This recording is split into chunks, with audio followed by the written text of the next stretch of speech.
অর্থাৎ তরুণের স্বপ্ন প্রকল্পের 2024-এর ওয়েস্ট বেঙ্গলে টাকা দেওয়ার প্রক্রিয়া শুরু হয়ে গেল। ইতিমধ্যে তোমরা যারা ভিডিওটি ওয়াচ করছো তোমাদের মনে একটা বৃহত্তর কনফিউশন যে তরুণের স্বপ্ন প্রকল্পের টাকা যদি সত্যিই দেওয়া শুরু হয়ে যায় তাহলে কোন জেলা টাকা আগে পাবে। তবে এই প্রশ্নের উত্তরটাই আমরা আজকের এই ভিডিওর মধ্যে তোমাদের সামনে তুলে ধরবো এবং সম্পূর্ণটাকে ক্লিয়ার করবার চেষ্টা করব যে কেমনভাবে জেলাভিত্তিক স্তরে টাকা দেওয়ার প্রক্রিয়া চলবে।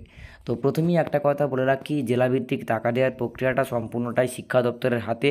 নবান্নের তরফ থেকে আধিকারিকরা যেমন সিদ্ধান্ত নেবেন, যে জেলায় আগে সিদ্ধান্ত গ্রহণ করা হবে সেই জেলা থেকেই টাকা মারার প্রক্রিয়া শুরু হবে। এটা যেহেতু একটা ওয়েবসাইট মারফত শিক্ষা দপ্তরের একটা ব্রাঞ্চ বা একটা ফান্ড ধরে ধরে টাকা মারা হবে, সেই কারণের জন্য বলছি একটা নির্দিষ্ট জেলার ভিত্তিতে সেই জেলায় যতগুলি স্কুল রয়েছে সেই স্কুলে ধারাবাহিকভাবে টাকা দেওয়ার প্রক্রিয়া চলবে। হতে পারে এমনও যে তোমার স্কুলের অন্যান্য বন্ধুরা কিছুক্ষণ আগে টাকা পেয়ে গেছে, তুমি হয়তো ঘন্টাখানেক পরে টাকা পেলে। এ বিষয়ে চিন্তার কোনো কারণ নেই, টাকা প্রত্যেকে পাবে। আশানুরূপভাবে তোমরা থাকতে পারো। তবে তোমাদের ব্যাঙ্ক অ্যাকাউন্টে যদি কোনো সমস্যা থাকে সেক্ষেত্রে টাকা পেতে 100% সমস্যা হবে। আমরা বারংবার বলেছিলাম ব্যাঙ্ক অ্যাকাউন্ট সচল করো।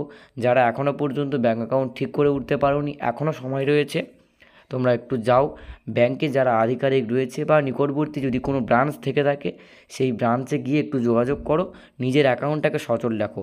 আশা রাখছি তোমরা অল্প কিছু সময়ের মধ্যে তোমাদের নিজ নিজ ব্যাঙ্ক অ্যাকাউন্টে জেলাভিত্তিক স্তরে তরুণের স্বপ্ন প্রকল্পে 2024-এর ট্যাবের টাকা পাওয়ার প্রক্রিয়া শুরু হবে এবং তোমরা টাকাও যথাসময়ে পেয়ে যাবে।